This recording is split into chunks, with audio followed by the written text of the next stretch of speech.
Entonces, hoy día vamos a ver nuevamente un repaso. Vamos a ver sistema nervioso, aspectos muy generales, no vamos a profundizar mucho en nada, pero es para que vayan recordando diversas ideas en general del sistema nervioso, de cómo se comporta, etc. Bueno, los objetivos principales de esta clase son reconocer algunas estructuras neuronales, el rol en el cuerpo humano del sistema nervioso como tal, cómo es capaz de poder desarrollar en nosotros diversos procesos que ejecutamos día a día, analizar estructura, ya, de estructura del arco reflejo vamos a ver muy poco en verdad, porque lo principal de hoy día es recordar contenidos como sinapsis, sistema nervioso central y periférico, ¿de acuerdo? Bueno, estudiar un poco de visión humana, tejidos musculares y estructuras del sistema nervioso central de forma muy general, ¿ya? Ya recuerden que para introducir un poco, participan en la regulación de la homeostasis y el sistema nervioso en conjunto con el sistema endocrino. Recuerden que la homeostasis era cuando nosotros queríamos establecer un equilibrio del medio interno, donde pucha, todas las funciones estuviesen desarrollándose de forma correcta, no hubiesen problemas dentro de ello, ¿de acuerdo? Y el sistema nervioso va a corresponder principalmente, o va a responder a estímulos mediante transmisión de estos impulsos nerviosos que vamos a estudiar, generando respuestas rápidas, efectos menos duraderos, a diferencia del sistema endocrino, que si se acuerdan del sistema endocrino era una respuesta un poquito más lenta, que era a través del viaje de hormonas. Entonces, ahí nosotros podíamos recibir recién la respuesta en mucho tiempo, muy contrastada con lo que ocurre en el sistema nervioso, ¿de acuerdo? Ya. Principales funciones del sistema nervioso, a recordar, que es sensorial, es motor y de integración, ¿de acuerdo? Ya, no sé si hay alguna duda hasta ahora. Ya, creo que no. Así que voy a continuar. Ya. Algunos conceptos muy breves. Irratibilidad. Lo vamos a definir como la capacidad que tiene un organismo o una parte del mismo organismo, como puede ser un órgano, para identificar algún cambio negativo, positivo en el medio ambiente y poder reaccionar mediante este. Entonces, esto hace referencia principalmente a un estímulo, ¿de acuerdo? Este estímulo que genera el medio ambiente, en el fondo es como un poco como de reconocer que puede haber un riesgo o algo bueno en el ambiente para nosotros, como humanos, en este caso, humanos y humanas. Entonces, a eso se refiere principalmente el concepto de irratibilidad. Ya. Acá un patrón un poco básico del flujo de información, que tenemos el estímulo llega a un receptor, esto a una vía aferente, un centro integrador, a una vía deferente, el efector y finalmente la respuesta. Este es el camino que sigue la información desde el medio ambiente, que parte principalmente por el estímulo, hasta concluir en una respuesta como tal. Ya. Células del sistema endocrino. Hay diferentes sistemas. Y para eso tenemos que saber un poco cómo está conformado el sistema endocrino. En general, o sea, uy, el sistema nervioso me dio un mental breakdown horrible. Ya. El sistema nervioso como conjunto está formado por estructuras que colaboran con el sistema endocrino, ¿de acuerdo? Ya, esto permite el control homeostático a grandes rasgos. Ya. Para lograrlo, el sistema nervioso se va a componer de dos centros ubicados en la médula espinal y en el encéfalo, ¿de acuerdo? Entonces, esto va a ser el sistema nervioso central, que después lo vamos a ver bien en detalle.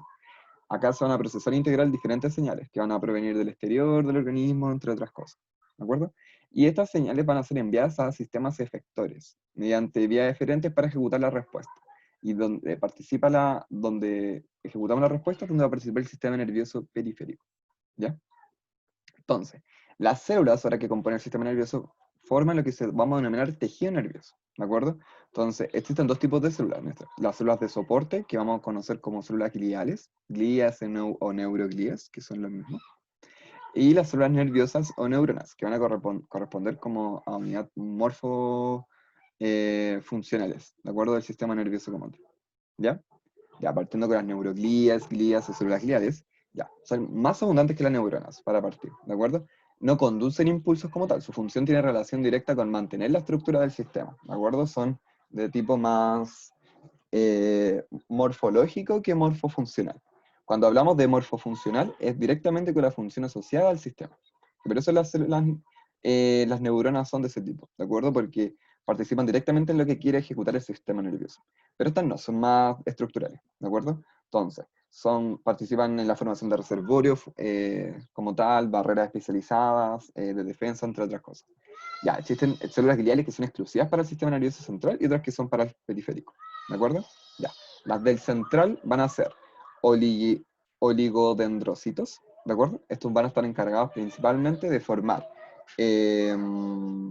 vaina de mielina y las acciones de neuronas y astrocitos, ¿de acuerdo? Que estos participan en formación de barreras hematoencefálicas, ¿de acuerdo? Ya. Participa también en estas, los oligodendrocitos en recapturar neurotransmisores, guiar el desarrollo del encéfalo, regular el exceso de potasio en el medio extracelular de las neuronas, varias cositas.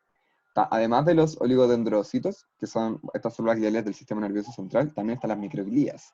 Se pueden fagocitar patógenos que atraviesan la barrera hematoencefálica que forman los oligodendrocitos, ¿de acuerdo? Y estos fagocitan estos patógenos que podrían llegar a causar enfermedad en el sistema nervioso como tal. Y también existen células epindimales, ¿de acuerdo? Ependimales, esa cuestión, sorry. Estas revisten cavidades internas cerebrales y el conducto central de la médula espinal. ¿De acuerdo? Ya, eso con las células gliales del sistema nervioso central. ¿De acuerdo? Y acá podemos ver un poco cómo se comportan estas células gliales. Como les decía, tengo las del sistema nervioso central, que es las que mencioné, y acá los oligodendrocitos, los astrocitos, las microglías, las ependimales, y también están las del sistema nervioso periférico, ¿de acuerdo? Ya, estas del sistema nervioso periférico se van a denominar, son, a ver, ¿cómo explicarlo? Se denominan células satélites, ¿ya? En general. Están ubicadas en los ganglios periféricos y estas permiten otorgar soporte y nutrición a los somas de las neuronas, que ya vamos a ver que las neuronas tienen somas. Bueno, están ubicados ahí y también participan otras células que van a ser las células de Schwann. Las de Schwann permiten la formación de la vaina de mielina como tal, en los axones del sistema nervioso periférico y van a guiar la regeneración de los axones después de haber sufrido algún daño mecánico. ¿De acuerdo? Ya, acá podemos ver lo que les explicaba un poco. Acá tengo microglías, como tal, estas pequeñitas, eh, participando en esta fagocitosis como de patógenos. Los astrocitos, que tienen una forma como estrellita, son larguitos, son amortiguadores, este soporte mecánico que brinda un poco a las neuronas, y los oligodendrocitos, ¿ya? Son más cortitos, pero producen la mielina para constituir vainas en las acciones del sistema nervioso central, ¿de acuerdo? Por eso ahí está la diferencia. Los oligodendrocitos se parecen en función a las células de Schwann, pero uno participa en el sistema nervioso central y otro en el sistema nervioso periférico. No sé si hay alguna duda hasta ahora, o consulta o pregunta de lo que hemos hablado. ¿Cómo van, cabres? ¿Se va entendiendo, no? ¿Qué creen ustedes? ¿Se acordaban de estas cositas? Porque igual esto es un repaso, todo esto ya lo vieron. Ya está todo claro, dice la Vale, buenísimo. No sé si alguien tiene duditas, o consulta, dependemos un poco de la clase, que vaya más lento. ¿Qué dicen, cabres? ¿Cómo va todo? Además de Vale. Ya, Mireille nos dice todo bien, profe. Ya, buenísimo. Entonces vamos a continuar.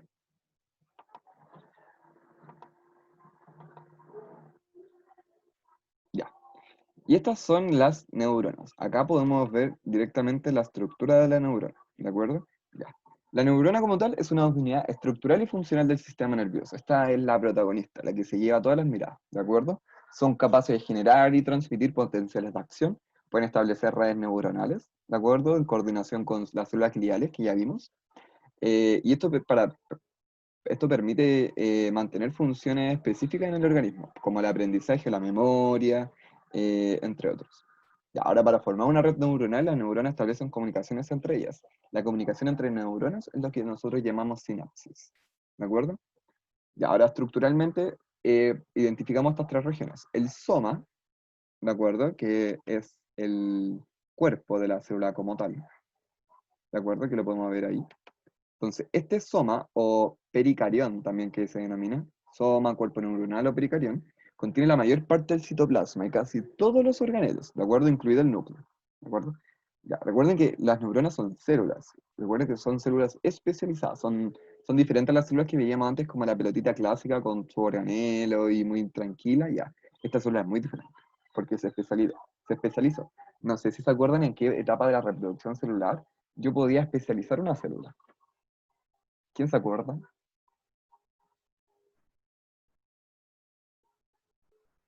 Voy a ver el chat. G0, buenísima Natalia. Buena, buena, buena, buena. Efectivamente en G0. Entonces estas son células en G0.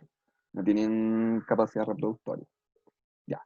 Entonces, continuando, ya. Este soma contiene la mayor parte del citoplasma, casi todos los organelos, el núcleo. El retículo endoplasmático rugoso también se denomina acá corpúsculos de Nisi, ¿de acuerdo? O de Nisl, de Ni-S-S-L, ¿de acuerdo? Acá es muy desarrollado. Es propio de células que sintetizan una gran cantidad y variedad de péptidos y polipéptidos. Entonces, acá el sistema, el red de las neuronas es bien grandote y sintetiza muchas proteínas.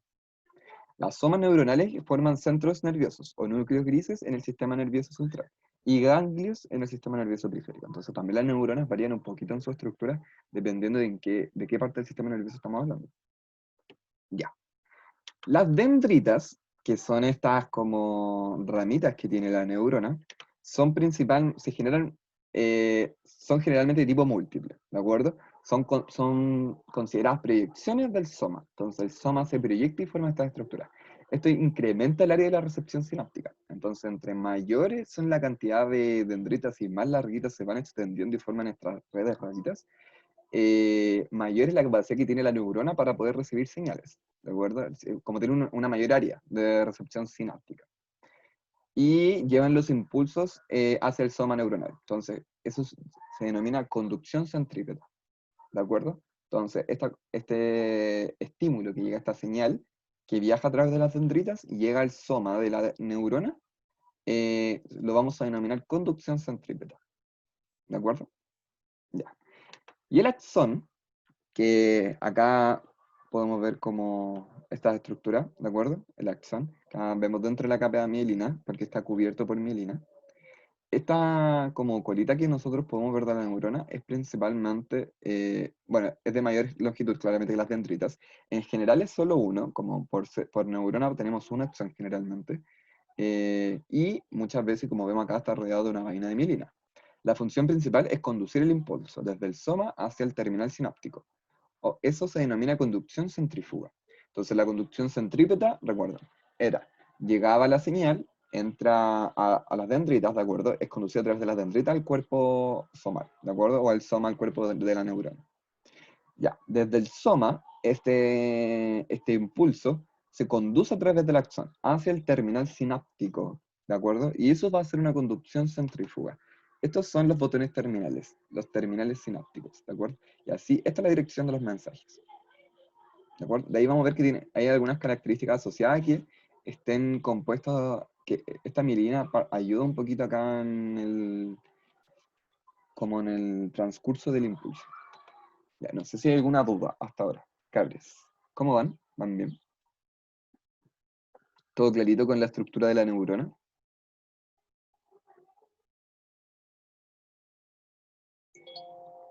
Voy a ver el chat. Sí, pi. Todo clarito. Ya, buenísimo, buenísimo, cabres. Y ahí me tienen que ir diciendo si algo no lo van entendiendo. Ya. Acá vemos un poco lo que les he explicado. Tengo mi estructura del soma, que es como literal la célula grandota. Si se dan cuenta, el retículo endoplasmático es súper grande. Toda esta estructura morada es gigante. O sea, cubre es muy grande en este tipo de células, ¿de acuerdo? Vemos una gran cantidad de ribosomas, lo que indica principalmente que existe una gran producción de polipéptidos. Y acá vemos un poco más bonito, bueno, esta como tal es el axón, compuesto de microfilamentos y microtúbulos. Eh, bueno, y acá vemos como el núcleo de las células de Schwann, que participan en la formación de las vainas de mielina. ¿Cierto? Que tienen que estar acá presentes estas células para que la mielina se vaya formando. Ya, pregunta. ¿En cuál sistema nervioso vamos a estar acá? ¿En el central o en el periférico?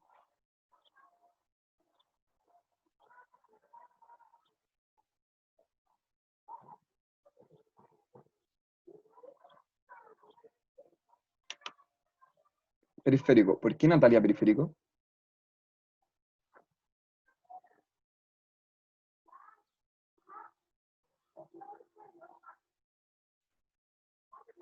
Excelente, porque están las células de Schwann, ¿cierto?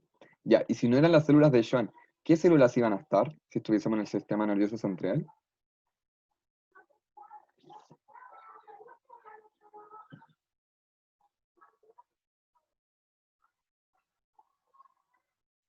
Oligodendrocitos, ¿segura?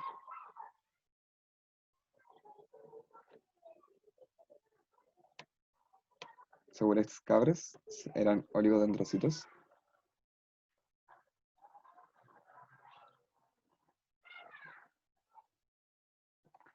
A ver, voy a ver el chat.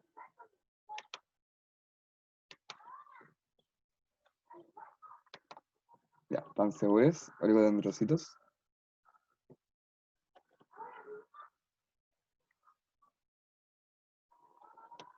¿Alguien se la juega por otra?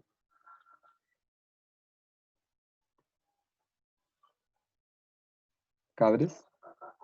¿Alguien más que quiera participar? ¿O apoyen a Natalia? ¿Será oligodendrocitos?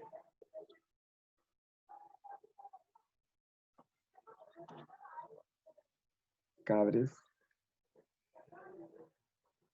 Voy a ver el chat. Ya, Amin la apoya. Ya, eso quería ver, apoyo. Y efectivamente son oligodendrocitos. Así que tranquilidad con eso. Era un poquito para asustar. Pero sí, son los oligodendrocitos los que participan en el sistema nervioso central de la formación de las vainas de mielina. Así que muy buena ahí el apoyo. ¿Ya? Tienen que participar más cabros. Recuerden que estas son clases de repaso. Entonces tienen que estar preguntando todo el rato mil cosas. ¿Ya? Ya, eso. Ya. Ahora vamos a ver un poco en lo que consiste este flujo anterogrado y retrogrado de la conducción de los mensajes como tal. ¿Ya? Em, ah, algo también, perdón, que se me fue de hablar un poco acá de la estructura del soma, ¿ya? Que la porción que une el soma con el axón se va a denominar cono axonal, ¿de acuerdo? Entonces, la zona terminal axonal se denomina en general telodendrón o arborización terminal. Ya me cuesta hablar de estas cosas, perdón, cabres. Entonces, el axón con estas envolturas asociadas se va a conocer como fibra nerviosa, ¿de acuerdo? Entonces, axón con estas envolturas es fibra nerviosa. Estas envolturas son la región que une el axón con el soma, que es el cono axonal, y la zona terminal axonal, que lo vamos a denominar telodendrón o arborización terminal. ¿De acuerdo? Ya. Son preguntas que les podrían salir, así que ojo. Eh, ah, al- algo también que se me iba un poquito de neuronas, ya. Funcionalmente, existen diferentes tipos de neuronas, ¿de acuerdo? Vamos a distinguir las que son eferentes o sensitivas, las cuales conducen la información, de acuerdo, desde los receptores hasta el sistema nervioso central. Las neuronas que son eferentes o motoras llevan información en dirección opuesta a las sensitivas, es decir, eh, llevan las órdenes a órganos efectores. Y por último también están las interneuronas, o neuronas de asociación también. Ya, estas neuronas conectan las neuronas sensitivas con las motoras. Son las más numerosas y se encuentran en el sistema nervioso central. También existen clasificación de las neuronas debido a su estructura, ¿de acuerdo? Según el número de prolongaciones. Por ejemplo, si son originadas desde el cuerpo celular en unipolares o pseudo-unipolares, ¿de acuerdo? Entonces, ahí estas poseen una prolongación que en la mayoría de los casos se comporta como una dendrita y como axón. Las bipolares poseen dos prolongaciones, una dendrita y una axón, que emergen de lugares diferentes del soma neuronal. Y las multipolares es el tipo de neurona más típica. Y estas se van a caracterizar porque una axón y muchas dendritas que emergen del soma. ¿De acuerdo? Ya. Entonces, vamos a hacer un repaso de esta clasificación estructural de las neuronas. Que, denme un segundo. Ya, que esto es un poco lo que les hablaba, que tengo neuronas clasificadas según su función, si son sensitivas, interneuronas, que son las que conectan las sensitivas con las eferentes, y las eferentes, ¿de acuerdo? Ya. Pseudo unipolar, que hace principalmente referencia a que va a existir un tipo de prolongación, ¿de acuerdo? O unipolar. Bipolares, ¿de acuerdo? Que van a tener una dendrita y una axón. Y las multipolares, que son principalmente las que tienen múltiples dendritas, pero también una axón. ¿De acuerdo? Ya. Ya, esto es lo que les he explicado un poco. Entonces, ya tengo mi zona terminal que se denomina telodendrón o arborización terminal. Ya. Y esto es lo que habla del flujo anterogrado y retrógrado, cómo va a viajar el mensaje. Entonces, aparte de esta transmisión del impulso, hay un activo transporte de sustancias por el axón, tanto del soma celular hacia la zona terminal. Eso se va a denominar flujo anterogrado. Y también existe transporte desde la zona terminal hacia el soma, que eso es el flujo retrógrado. Entonces, hacia el telodendrón, que es esta zona terminal, se van a transformar componentes vesiculares, mitocondrias, enzimas, metabolitos. ¿Ya? Porque tenemos que recordar que, como tal, todo esto es una célula, ¿ya? No, tienen que recordar que no solamente este cuerpo de al medio es la célula, sino que todo esto es célula, ¿ya? Es toda esta estructura. Entonces viajan componentes, pero por todo esto, ¿ya? ¿Ya? Y hacia el soma, ¿de acuerdo? Se transportan sustancias a reciclarse en el aparato de Golgi o incluso pueden ser transportados algunos agentes nocivos, como para la célula, ¿de acuerdo? ¿Hay alguna duda hasta ahora? Ya recordar la diferencia, entonces. Las aferentes sensitivas conducen información desde los receptores que reconocen el estímulo hacia el sistema nervioso central. Las eferentes o motoras van a llevar la información en dirección opuesta a la sensitiva, es decir, desde el órgano efector, o sea, llevan las órdenes al órgano efector como tal, ¿ya? Y estaban estas interneuronas que conectaban las sensitivas con las motoras. Son las más numerosas dentro de todo el sistema nervioso central. O sea, son las más numerosas en todo el sistema nervioso, pero se ubican en el sistema nervioso central. No sé si hay alguna duda hasta ahora.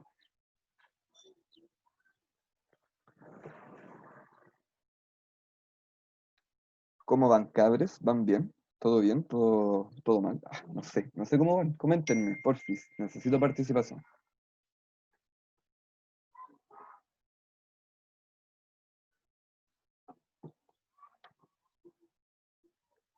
Escribió el chat.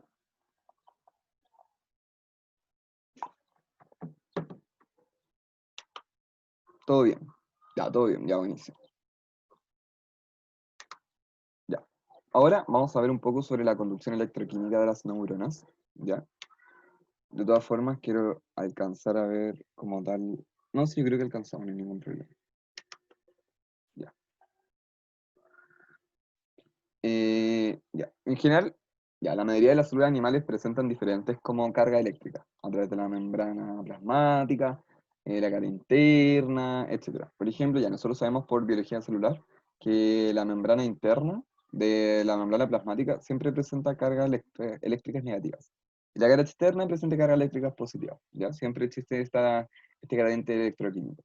Entonces, por eso generalmente se dice que la membrana está polarizada, ¿de acuerdo? Ya, que existe una diferencia de energía. Entonces, esta diferencia de cargas entre dos regiones va a constituir lo que les explicaba, un gradiente eléctrico. Ya. Como esto ocurre a través de la membrana plasmática, la diferencia se va a denominar potencial de membrana. ¿Ya? En las células excitables, como lo son las neuronas y las células musculares, estas diferencias vamos a denominarlas potencial de membrana de reposo. ¿De acuerdo? El cual es similar al voltaje que almacenamos en general en una batería. ¿Ya? Ya, por ejemplo, si conecto los terminales positivo y negativo de una batería con un cable, los electrones fluyen a través de este, ya, física muy clásica, y este flujo de partículas cargadas se va a denominar corriente. Ya. En las células, el flujo de iones va a constituir una corriente eléctrica, como tal. Entonces, por esto es posible considerar a la célula como una batería biológica. Así como existen estos gradientes ya de concentración que contribuyen como al desplazamiento de algunas sustancias, los gradientes eléctricos tienen importancia respecto a las cargas que se van a ir moviendo, porque hay sustancias que van a tener cargas positivas, que se van a tender a mover hacia un área, y hay otras con cargas negativas que se van a mover hacia otra. Entonces la influencia como combinar estos gradientes de concentración y el potencial de membrana sobre el movimiento del ion, este ion específico es lo que vamos a denominar gradiente electroquímico, ¿de acuerdo? Que es la combinación del gradiente químico como tal de sustancias y eléctrico de cargas. Ya, las neuronas y las fibras musculares como tal son considerables células excitables, ¿de acuerdo? Porque son capaces de responder a ciertos estímulos mediante generación de señal eléctrica en formas de estos potenciales de acción. Ya, los potenciales pueden propagarse a través de la membrana plasmática de estas neuronas o de una fibra muscular, gracias a que presentan diferentes canales iónicos. Estos se abren o se cierran en respuesta a diferentes estímulos. Ya, como esta bicapa constituye la membrana, es un buen aislante eléctrico, ¿ya? La bicapa lipídica como tal es un buen aislante. Las vías principales que van a utilizar como estos flujos para pasar son canales iónicos, ¿de acuerdo? Y a través de esta propagación de los potenciales de acción, que se pueden transmitir a través de señales, liberación de sustancias químicas, y esta liberación de sustancias químicas vamos a denominar neurotransmisores, ¿de acuerdo? Entonces, cuando existe esta propagación de los potenciales de acción que se pueden transmitir a través de señales, esto es gracias a través de la liberación de sustancias químicas. Estas van a ser los neurotransmisores como tal. ¿De acuerdo? Ya. Esto es lo que se refiere un poco al potencial de acción. ¿De acuerdo? Entonces acá yo tengo un estímulo, se representa cómo va subiendo, ¿de acuerdo?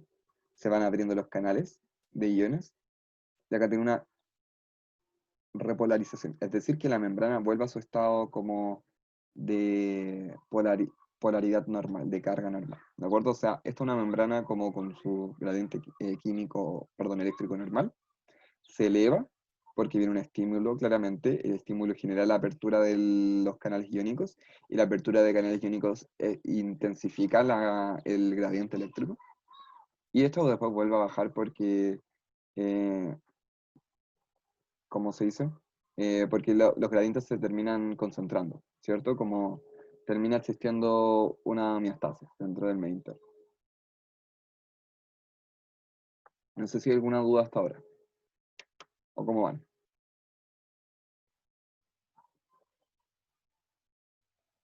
Bueno, algo también sobre lo que está hablando sobre los neurotransmisores, o sea, los neurotransmisores. Generalmente sus funciones es permitir que las neuronas se puedan comunicar con otras neuronas, fibras musculares, glándulas, son como casi una hormona, como tal. Entonces, cuando se genera un potencial de acción, como el que vemos acá, en una fibra muscular, por ejemplo, esta se contrae y se permite que realicen actividades como movimiento de los miembros, propulsión de alimentos a través del intestino delgado, eyección de la sangre desde el corazón, etc.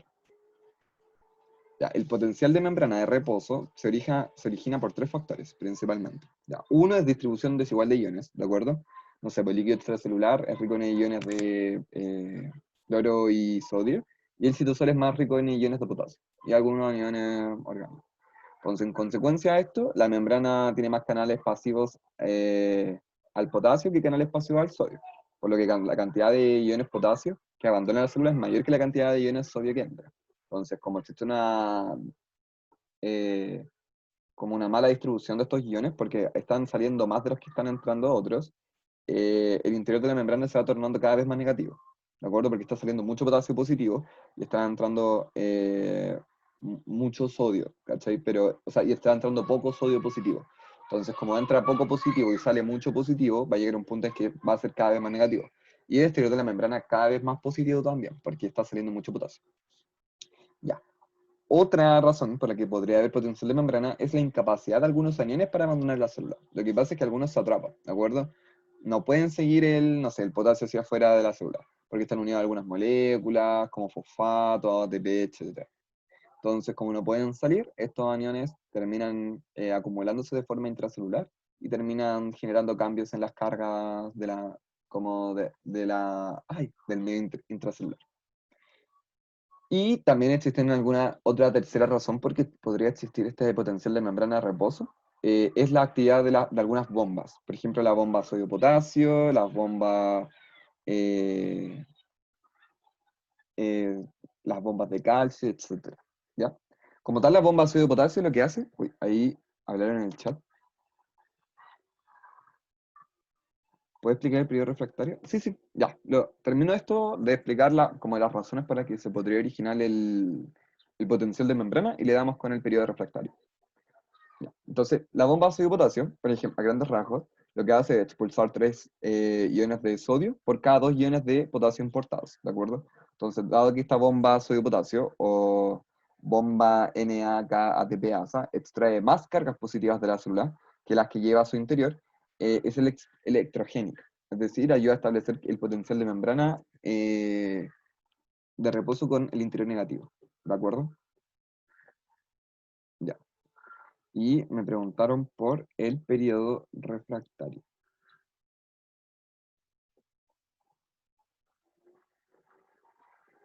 Ya, dame un segundo.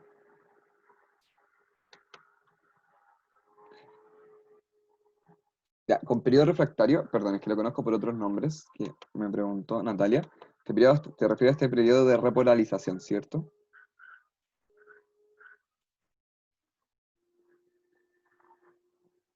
Que me acostumbré mucho, creo que es lo mismo, pero para tener seguridad. ¿A eso te refieres, Natalia? Con este periodo como de repolarización de la célula, o sea, de la membrana como tal. Sí, o sea, es que cuando no se puede volver a dar como otro impulso a los canales de sodio, algo así. Me cuesta entenderlo. Ya, ya, ok. Ya, para explicar un poco lo que es el periodo como refractario, voy a explicar algunas cositas como un poco de potencial de acción, que me voy como que mientras voy explicando como desde el inicio, voy pudiendo entender lo que es posterior, ¿ya? Así que eh, se va a contestar tu duda con lo que voy a explicar ahora. Ya, entonces, para entender un poco lo que nos pregunta Natalia, ¿qué es lo que es el potencial de acción? Consiste generalmente como una secuencia de procesos que van a suceder con rapidez y disminuyen o revierten el potencial de membrana, ¿de acuerdo? Finalmente, lo que se busca es restablecer este estado de reposo. Entonces, un potencial de acción va a tener dos fases principales. Una fase despolarizante, que vemos acá, que va subiendo, y una fase de repolarización. Ya. Durante esta fase de despolarización, el potencial de membrana negativo se vuelve menos negativo, ya llegando a cero. Y luego se va a volver positivo. Y durante la fase de repolarización, el potencial de membrana retorna a su estado de menos 70 MB. ¿De acuerdo? Ya, después de esta fase de repolarización puede haber una fase de hiperpolarización, ¿de acuerdo? Durante esta, el potencial de membrana se va a tomar transitoriamente más negativo que el nivel de reposo. ¿Ya? Durante un potencial de acción, lo que ocurre es que se abren y luego se cierran dos tipos de canales de pendiente voltaje, que están presentes fundamentalmente en la membrana plasmática de la acción y las acciones terminales, ¿de acuerdo? Ya. Eso es como un poco sobre potencial de acción, ¿ya? La generación como este potencial de acción va a depender ya de estímulos capaces de producir en la membrana de acción de una neurona, un cierto nivel de despolarización, etcétera. Este voltaje se va a conocer como nivel de descarga o potencial de descarga, ¿ya? Entonces, en esto se van a abrir los canales de sodio. Ya acá damos un ejemplo de cómo se abren los canales de sodio. Esto permite la entrada rápida masiva del ion, que de manera que el voltaje del medio intracelular se va acercando a cero, ¿de acuerdo? Se va haciendo cada vez más positivo. Luego se vuelve positivo, alcanzando más 35 mV como tal, denominado potencial de espiga. Esta etapa del impulso nervioso se reconoce como fase de despolarización. Ya algunas neuronas pueden tener distintos umbrales para la generación de este potencial de acción. Acá vemos un umbral como tal, pero esto puede cambiar. Pero el umbral de una neurona en particular habitualmente es constante. ¿Ya? Ya, entonces luego de esta entrada masiva de sodio, que vemos acá, los canales de sodio se van a cerrar rápidamente, terminando esta entrada del ion. Se van a abrir los canales de potasio, lo que permite el flujo hacia el exterior. Y acá vemos lo que se denomina la fase de repolarización. ¿Ya? Entonces, esta fase que hablábamos de hiperpolarización, ¿de acuerdo? Se produce cuando los canales de potasio, dependientes de voltaje, se van a mantener abiertos, ¿de acuerdo? Entonces no se cierran. Y una vez terminada esta fase de repolarización, sigue saliendo potasio, en ausencia de la entrada de potasio, a la entrada de sodio. En consecuencia de esto, ya, los cambios de potencial de membrana en un área local de la neurona se van a deber a esta variabilidad en la permeabilidad de estos iones. Ya, regionalmente, después de un potencial de acción, lo que pasa es que la concentración relativa de los iones sodio-potasio está invertida. Entonces, la acción de la bomba sodio-potasio restituye las condiciones originales. Por eso es súper importante. Lo que hace esto es no modificar el potencial de reposo de menos 70 MB, que es lo que nosotros estamos buscando en un equilibrio de homeostasis. Entonces, mientras claramente se va conduciendo este potencial de acción, no puede conducirse otro, ya es uno a la vez. Y también un estímulo en este periodo no se va a originar no va a originar un nuevo potencial de acción, ¿ya? Ya, esto es lo que nosotros denominamos, Natalia, periodo refractario, ¿de acuerdo? El periodo refractario hace referencia como tal a que un estímulo en el periodo de hiperpolarización no puede conducir otro potencial, ¿de acuerdo? No va a originar un nuevo potencial de acción. A eso se denomina periodo refractario. No sé si te quedó claro. Perdón por toda la lata de antes, pero igual era necesario explicarlo. ¿Te quedó claro eso? Ya, buenísimo. Ya. Chiques, sobre polarización, hiperpolarización y todo lo que estamos viendo ahora, ¿están perdidas? Porque lo puedo repetir, como de forma más fácil. Porque igual fue mucho contenido. Como de un momento a otro. ¿Qué dicen, cabres? ¿Cómo van?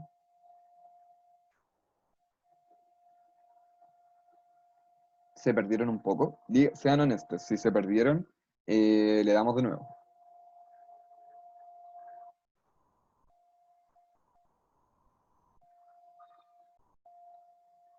Cabres,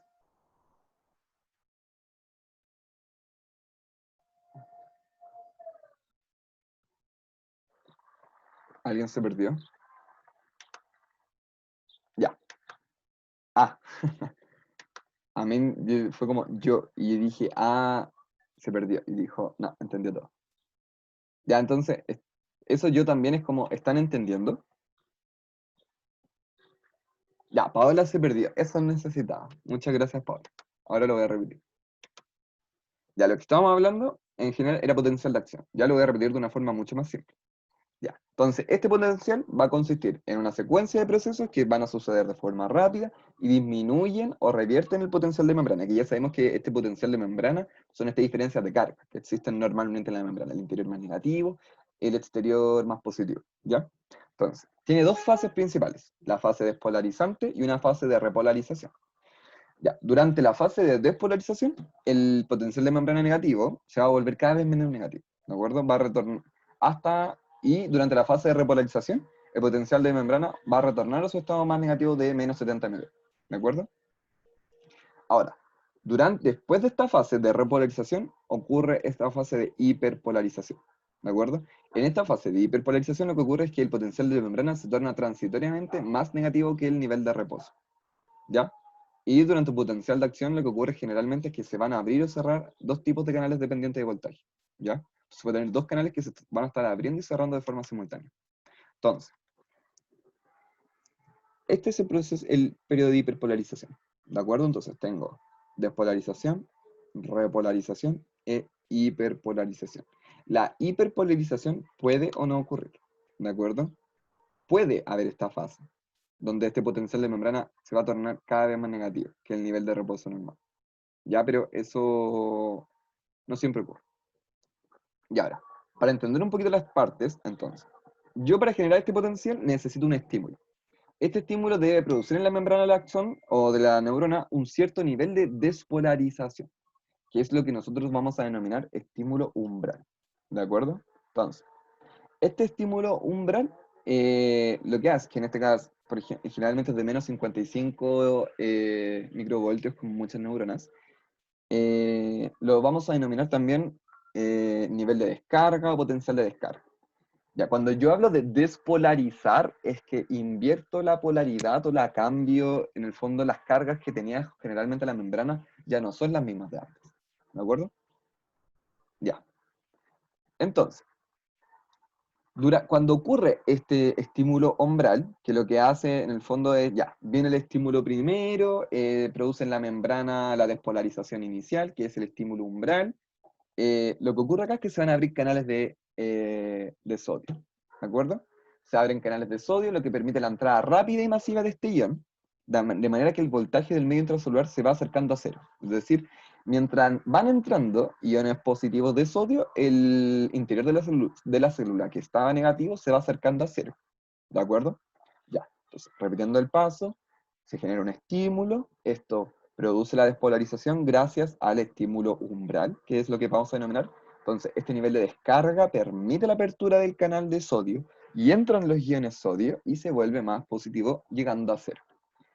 Luego de que llega a cero, se vuelve completamente positivo, alcanzando 35 microvoltios. Esto se denomina potencial de espiga. ¿De acuerdo? Ya. Tengo mi potencial de espiga. Ya esta etapa del impulso nervioso se denomina fase de despolarización. ¿De acuerdo? Entonces, todo esto es parte como de la despolarización como tal. ¿De acuerdo? Entonces, durante la fase de despolarización, estímulo umbral, llegando a 0, después llegando a 35 voltios. Tengo potencial umbral y potencial espiga en estas etapas, ¿ya? Existen diferentes neuronas que pueden tener distintos umbrales o estímulos umbrales, que es lo mismo, ¿de acuerdo? Para generar este potencial de acción. Pero generalmente es constante, ya como que no varía mucho entre neuronas, pero pueden haber diferencias. Ya, entró esta cantidad masiva de iones sodio. Los canales de sodio se van a cerrar rápidamente, terminando la entrada de esto, y se van a abrir ahora los canales de potasio, ¿ya? Esto va a permitir el flujo hacia el exterior de este ion, lo que se va a denominar fase de repolarización, ¿de acuerdo? Entonces, ya, se abren estos canales de potasio, y si es que los canales de potasio se mantienen abiertos una vez terminada la repolarización, porque repolarización como tal es apertura de los canales de potasio. Ya. ¿Cuándo ocurre la hiperpolarización? Cuando estos canales de potasio no se cierran al terminar la fase de repolarización. Sigue saliendo potasio, en ausencia de la entrada de sodio, ¿de acuerdo? O sea, no está entrando sodio y aún así está saliendo potasio. Cuando está ocurriendo esto es que nosotros denominamos que la neurona está en una fase de hiperpolarización, ¿de acuerdo? Entonces, en consecuencia, los cambios de potencial de membrana durante una hiperpolarización se van a producir debido a esta permeabilidad de los iones, ¿ya? Entonces, después de un potencial de acción, generalmente en las neuronas, la concentración relativa de iones sodio y potasio va a estar invertida, ¿de acuerdo? Y acá es donde entra súper importante la función de la bomba sodio-potasio. Entonces, la bomba sodio-potasio va a restituir las condiciones originales, ¿de acuerdo? Sin modificar el potencial de reposo. Entonces, tengo mucho ion sodio en el interior, mucho potasio en el exterior, entonces va a introducir potasio al interior y extraer sodio hacia el exterior, ¿de acuerdo? Ya, en general, mientras se va a conducir un potencial de membrana de acción, no puede conducirse otro, que es lo que preguntaba Natalia, ¿de acuerdo? Entonces, si un estímulo en este periodo quiere originar un nuevo potencial, no va a poder, ¿de acuerdo? No se puede mientras se está produciendo todo este proceso. Y esto es lo que denominamos periodo refractario, ¿ya? Eso, no sé si hay alguna duda. ¿O quedó más claro? Que Paola tenía dudas con el proceso en general. No sé si Paola te quedó más claro.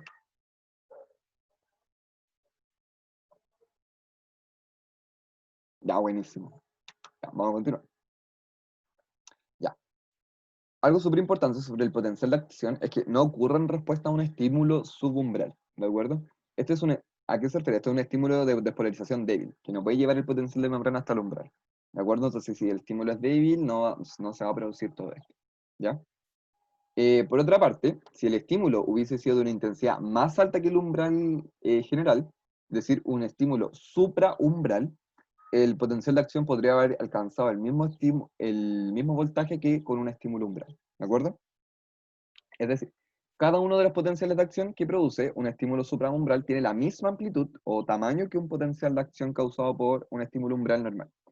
Por lo tanto, una vez que se genera este potencial de acción, su amplitud es siempre la misma, no va a depender de la intensidad del estímulo. O sea, que siempre esté al nivel del umbral o sobre el umbral. Pero si está bajo el umbral, es decir, que si es subumbral, no puede llevar el potencial de membrana hasta lo que necesita. ¿De acuerdo? Entonces, cuanto mayor sea la intensidad del estímulo por encima del umbral, mayor va a ser la frecuencia de estos potenciales de acción. ¿De acuerdo? Lo que va a estar determinado claramente por el periodo refractario. Ya no. Así como en breves palabras, un potencial de acción no, es decir, ocurre totalmente o no ocurre en absoluto. O ocurre o no ocurre. Así de simple. No tiene punto medio. Y esta característica del potencial de acción se conoce como ley del todo o nada. ¿De acuerdo? Durante la propagación de este impulso nervioso no disminuye el valor del voltaje. Es decir, estos menos 70 microvoltios no van a disminuir. Debido a una propiedad que se denomina autogeneración del potencial de acción. ¿Ya? Ya, bueno, nosotros vemos en vivo los potenciales de acción se propagan de forma unidireccional en el axón, desde el soma al telodendro. Sin embargo, si los generamos de forma experimental, eh, no sé, experimentalmente vamos a aplicar un estímulo sobre algún punto de la acción. Este se va a propagar en ambas direcciones, ¿ya? Entonces, bueno, tengo entonces mi potencial de reposo acá en la imagen, ¿ya? Tengo potencial de reposo como tal. Acá, en una pequeña parte, bueno, el estímulo va a producir la despolarización hasta el umbral, ya, llega al umbral, la membrana se empieza a despolarizar localmente hasta alcanzar el potencial de descarga para los canales de sodio dependiente de voltaje. Estos canales se abren, el sodio va a ingresar de forma masiva. Rápidamente esto va a generar que se despolarice la célula hasta llegar a un potencial de espiga más 35, que acá vemos como en su forma máxima. Acá va a ser un más 30, pero generalmente es más 35. ¿De acuerdo? Ya, llega a este punto máximo. Y luego de la entrada masiva del sodio, los canales de sodio se van a cerrar y se abren los de potasio, y que son dependientes de voltaje, claramente. El potasio empieza a salir hacia el fluido extracelular, lo que provoca la repolarización de la célula. ¿De acuerdo? Bueno, los canales de potasio se van a empezar a abrir y el ion va a continuar saliendo. Y acá se provoca la hiperpolarización. ¿De acuerdo? Que es cuando estos canales no se cerraban. Entonces, tengo la hiperpolarización. Y los canales de sodio ya están cerrados en ese momento. Ya, luego se van a cerrar claramente estos canales de potasio en algún punto. Y acá empieza a actuar la bomba sodio-potasio para restituir las concentraciones normales de estos iones. Y acá en la última etapa la célula ya retorna a su estado de reposo y recupera su potencial como tal. Ya, eso. ¿Hay alguna duda hasta ahora?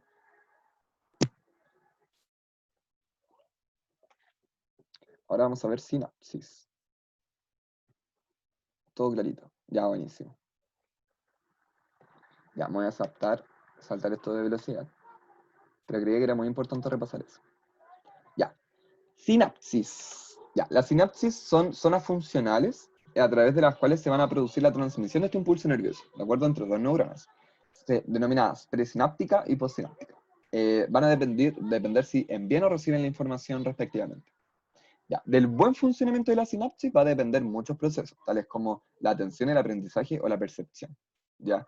Por esta razón se han desarrollado drogas o fármacos capaces de modificar estos procesos, ya sea con fines terapéuticos o no. Entonces vamos a denominar, existen dos tipos de sinapsis que podemos observar acá, la eléctrica y la química. La eléctrica va a consistir en el paso de iones de una célula a otra, a través de uniones gap, o uniones por hendidura, que son pequeños canales proteicos, ¿de acuerdo? Que se producen en células que están estrechamente adheridas. En este tipo de sinapsis lo que ocurre es que las membranas de las células pre- y postsinápticas se van a encontrar en aposición, ¿de acuerdo?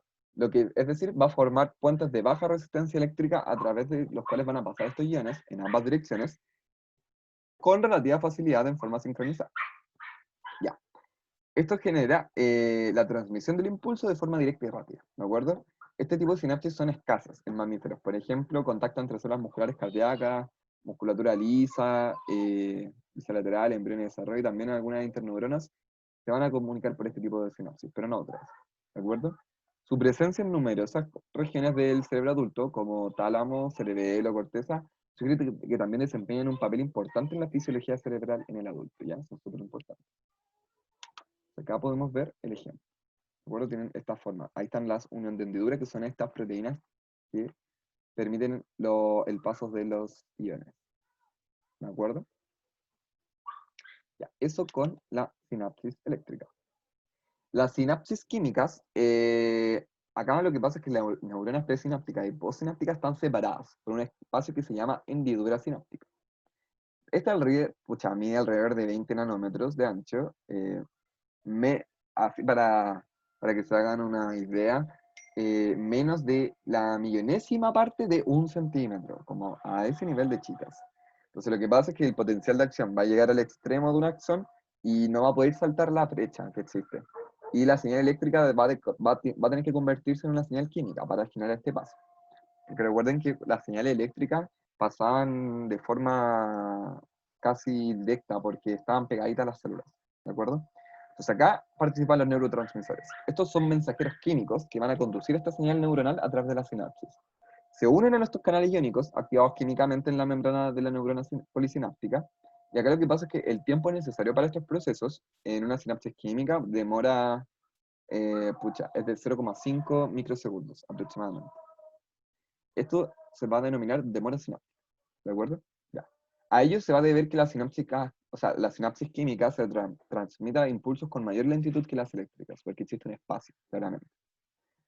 Bueno, el terminal presináptico contiene altas mitocondrias, cuya presencia es indicativa de que va a existir una alta actividad metabólica en ese sector. También existen numerosas vesículas sinápticas, estas contienen los neurotransmisores, algunas proteínas, ATP y algunas enzimas encargadas de sintetizar el mediador químico como tal. Entonces, cuando un potencial de acción llega a un terminal presináptico, la carga positiva dentro del terminal va a abrir un nuevo grupo de canales de iones, ¿de acuerdo? De forma selectiva. Estos canales de iones son permeables al calcio, es decir, que permiten su paso. La concentración de calcio fuera del terminal es aproximadamente 10.000 veces más que la concentración en el interior.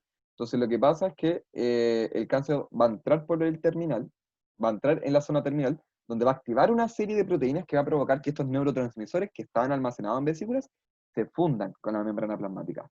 Cuando se funde esta vesícula con la membrana plasmática, se va a liberar el neurotransmisor en la hendidura sináptica, que es este espacio. ¿De acuerdo?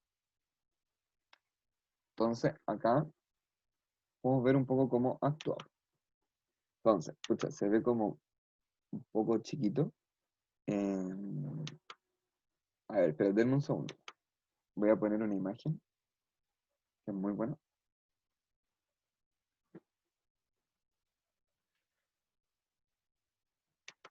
A ver.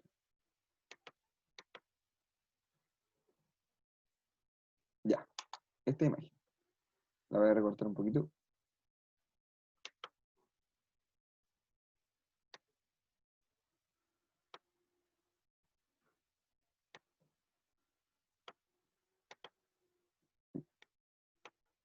Acá.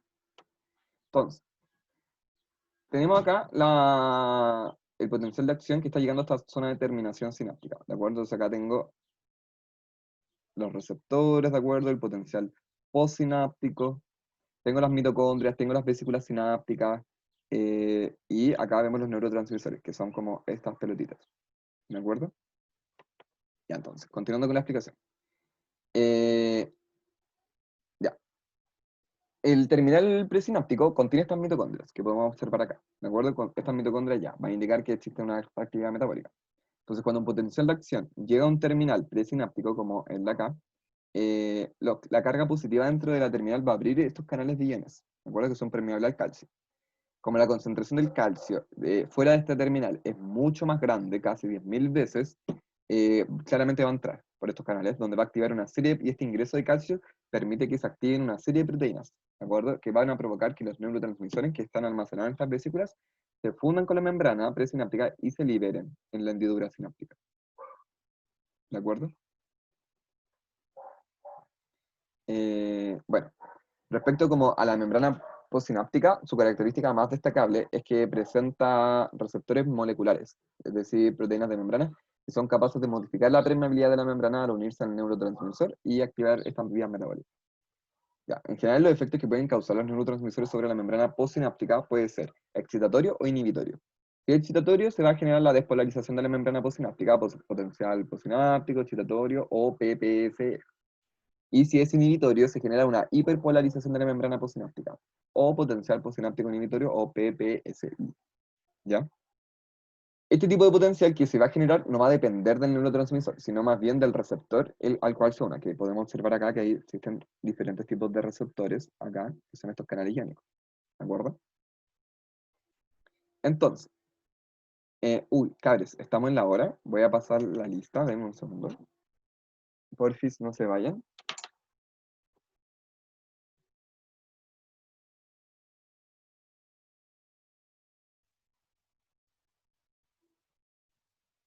Ya. Eh, Termino esto y estoy por terminar la clase. Onda, igual si se quieren ir ahora, tranquilidad, pero quiero terminar un poco esto de sinapsis química. ¿Ya? Entonces, lo que les explicaba es que el tipo de potencial que se genera no va a depender del neurotransmisor, sino como del receptor al que se va a unir. Si el receptor, no sé, por un canal de sodio, por diferencia de gradientes, va a comenzar a entrar generando una PPS o un potencial postsináptico excitatorio. ¿De acuerdo?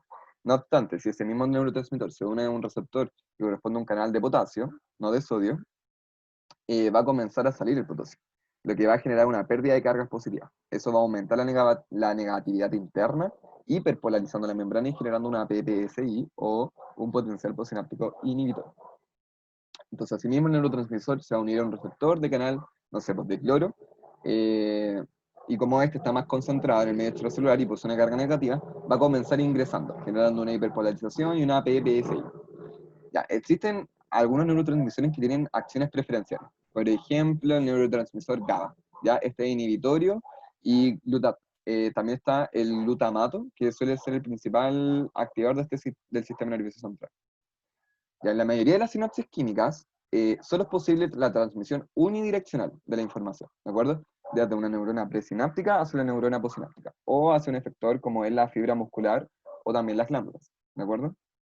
Ya, ello se debe generalmente a que los bulbos terminales de estas neuronas presinápticas pueden liberar estos neurotransmisores, mientras que solo la membrana de la neurona postsináptica posee las proteínas receptoras adecuadas para reconocer el transmisor y unirse a él. Es decir, por eso es unidireccional, porque como la presináptica tiene las vacuolas, o sea, estas como bolsitas con los neurotransmisores, y la postsináptica es la que tiene los receptores, entonces es en esta dirección. Y el retiro del neurotransmisor de la hendidura sináptica es indispensable para que funcione de forma normal esta sinapsis. Porque si este neurotransmisor permanece en esta hendidura, puede influir de manera indefinida en la neurona posináptica, la fibra muscular o la célula donde esté trabajando directamente. Ya, entonces, este retiro puede ocurrir de tres formas. Digo esto y estamos. Ya, algunas moléculas de neurotransmisores salen de la hendidura sináptica al difundir conforme al gradiente de concentración. Entonces, por diferencia de gradiente pueden salir los neurotransmisores. Otros se pueden inactivar por degradación enzimática, como vemos acá, algunas enzimas degradando. Por ejemplo, la acetilcolinesterasa es una enzima que desdobla la acetilcolina en la hendidura sináptica y los degrada. Y algunos neurotransmisores son transportados activamente por proteínas de membrana. De regreso a la neurona que los liberó, las recapta, o a las células gliales adyacentes que también los pueden llegar a captar. Hay algunas, por ejemplo, las neuronas pueden liberar noradrenalina, y esta noradrenalina la pueden captar con rapidez y reciclar, ¿de acuerdo? Entonces, estos neurotransmisores son tipo reciclables. Y bueno, cabres, hasta ahí llega la clase de hoy. Espero les haya gustado y hayan podido como recordar varios contenidos. Vayan tranquilamente, cuídense mucho, que estén bien. Voy a dejar de grabar, claramente. Y la próxima